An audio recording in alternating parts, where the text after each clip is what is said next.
That's a very delicious veg curry recipe. I think it's here. So, guys, there is a similarity between cooking and solving a problem. I'll show you how. For cooking, the first thing which you will be needing is a chef. Oh, okay.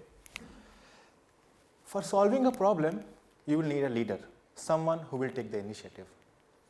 For cooking, you will need a frying pan. And for solving a problem, you will need an institution.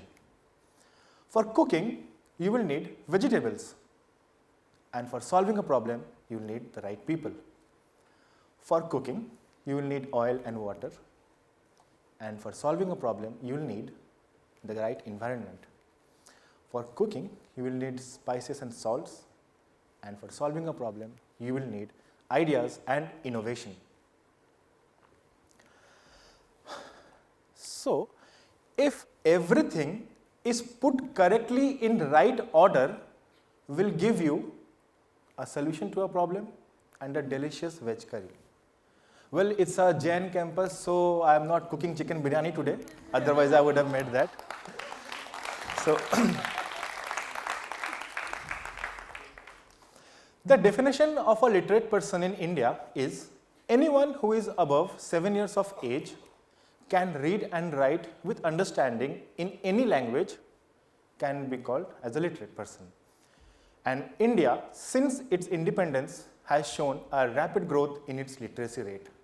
But we, standing in 2024, सिर्फ पढ़ और लिख पाने से हम देश के अच्छे नागरिक नहीं बन सकते.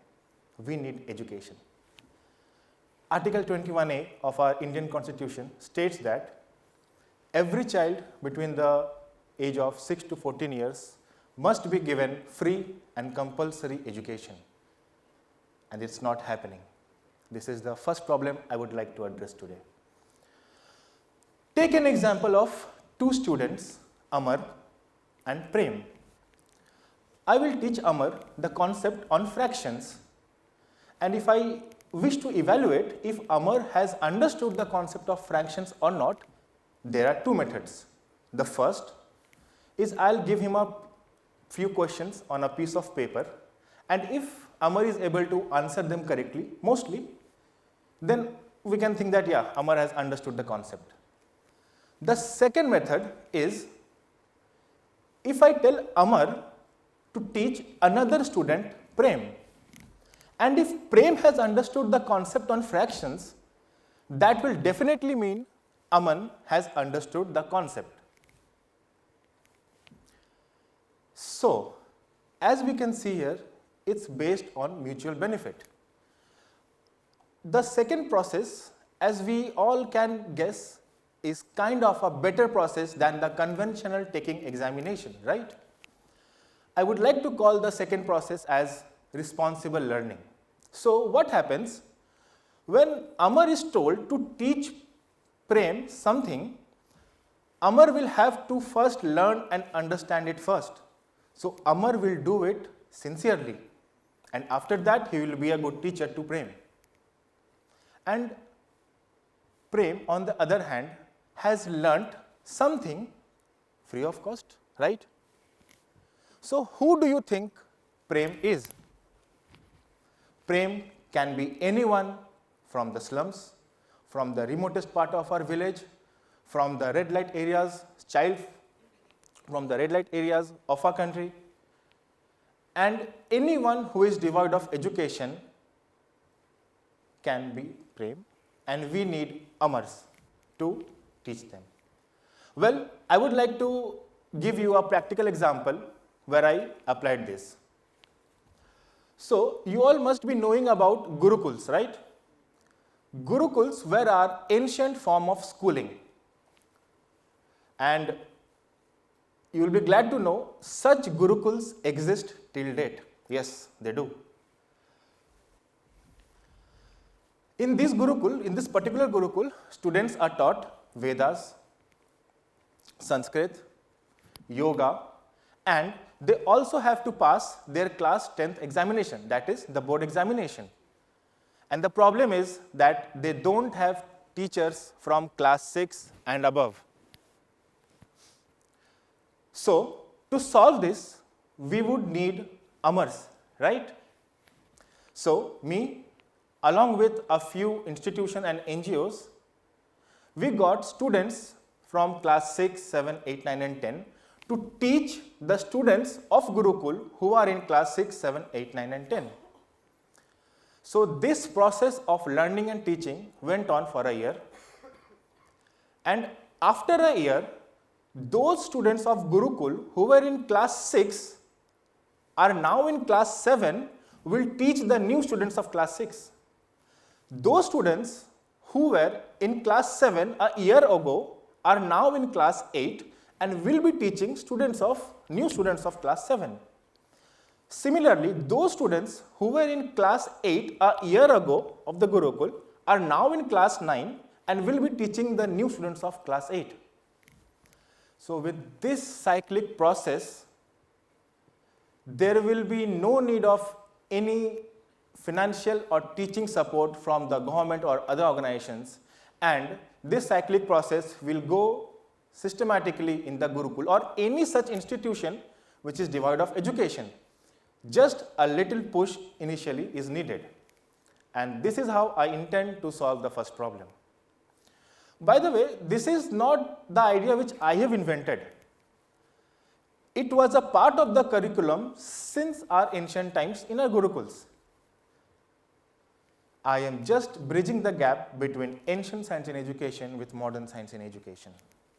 And I wouldn't expect every teacher, every student or every CSR projects to participate or take up this initiative, but considering the mutual benefit aspect of this and that how an individual or an institution can become an inclusive part in nation building will surely create threads of impact. And good things will be happening then in our country. Well, talking about our country, we were colonized by the Britishers for 200 years. And for those of you who don't know, we could have won the revolt of 1857 easily, but because of betrayal and internal conflicts, we lost our nation to a mere 6,000 soldiers, British soldiers. Why? Well, Britishers had a very cunning strategy during their reign in India, and that was divide and rule, as we all know. Who gave them the power to divide us? Who gave them the power to divide us? Me, you, us. We gave them the power to divide us. A nation or a family can never be divided or broken if they have bonding within each other and are empathetically connected with each other. Unity is strength, guys. Unity is strength. So why are we not that united? Why are we not that empathetic? Well, this is the second problem which I would like to address today. हम लोग थोड़ा जलते हैं. Yes. We are a bit jealous. Why? Well, as you know, jealousy hampers emotional bonding. The reasons are many. During our ancient times, it was because of the inequality and caste-based, religion-based, gender-based discrimination, and today it is the competition. Since our childhood, we are taught to achieve things via competition and not cooperation. चलो ठीक है, competition पढ़ाया भी, अरे ये तो बताओ, tell them also the difference between positive and healthy competition and negative and unhealthy competition. Well, I'll tell you that in brief. Negative competition will always say, why is that person getting successful and not me? That person must not be successful. How can that person be successful? Positive competition will say, if that person is successful, I can be successful too. What do I lack in myself that I am not able to get success? Negative competition will always restrict your mind and will suffocate you inside. Positive competition will help you to explore the powers within you and broaden your horizons and limits. And this is why in Sanskrit it's called Savidya Ya Vimuktaye. Education, right education will always set you free. And everyone is a winner, guys. Everyone is a winner who has the ability to be content and happy from inside. So, I would like to give a practical, not exactly practical, I would like to tell you about a social experiment which I did a few years ago. I was in third year of my college. So basically what I'm trying to say is that how can we try to develop empathy? How can we try to develop these good feelings? And for this, I conducted a social experiment. I was in third year of my college and I used to teach Vedic maths as a hobby to many small private school children and special school children. I would name the term as normal school where me and you went, special school for those who are specially abled, deaf and mute, blind, physically handicapped. Those will be called as special kids. So, whenever I used to go and teach in those special schools, I always used to get a very natural, pure feeling inside me.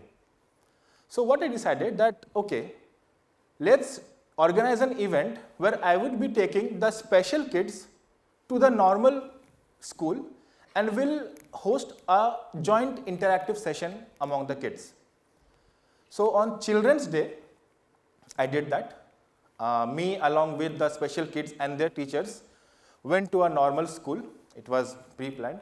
And first I took a joint session on Vedic maths.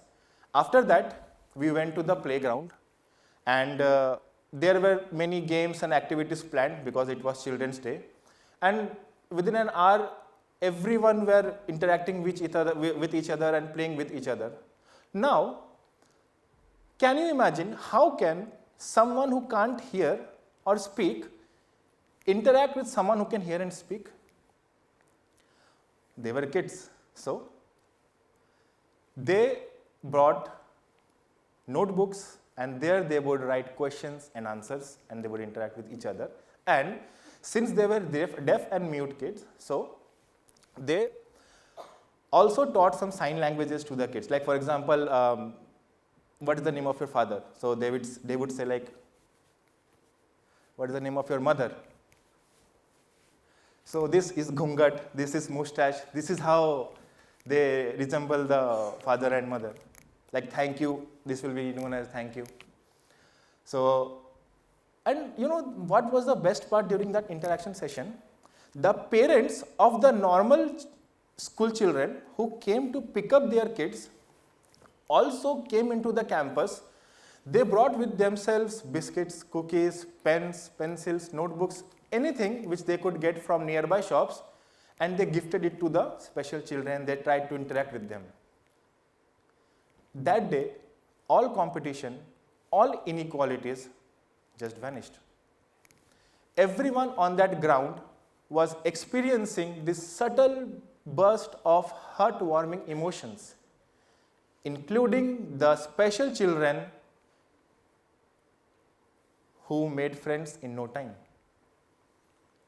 So, if normal people are given a chance, not a chance, if normal people are often given the opportunities to meet such kind of special people, they will naturally develop empathy and they will evolve as a very empathetic individual and a concerned citizen of our country. On the other hand, the specially abled people or children will find themselves a part of society who are being treated normally and not specially. So, how many of you guys in here have friends who are specially able or special? Yeah, that's very nice to see. Okay, so around 15% of the members. Take up a challenge, guys, to at least make one special friend in your life. You know, a good friend is one of the most precious gift a person can have. And my father and my teacher used to teach me कि दुश्मन या समय चाहे जितना भी आगे चले जाए, दोस्त पीछे नहीं छूटना चाहिए.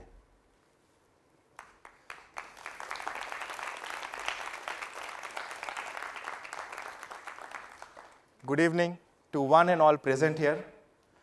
My name is Ravi, and I am not a social worker, and one doesn't need to be a social worker to do good things in life.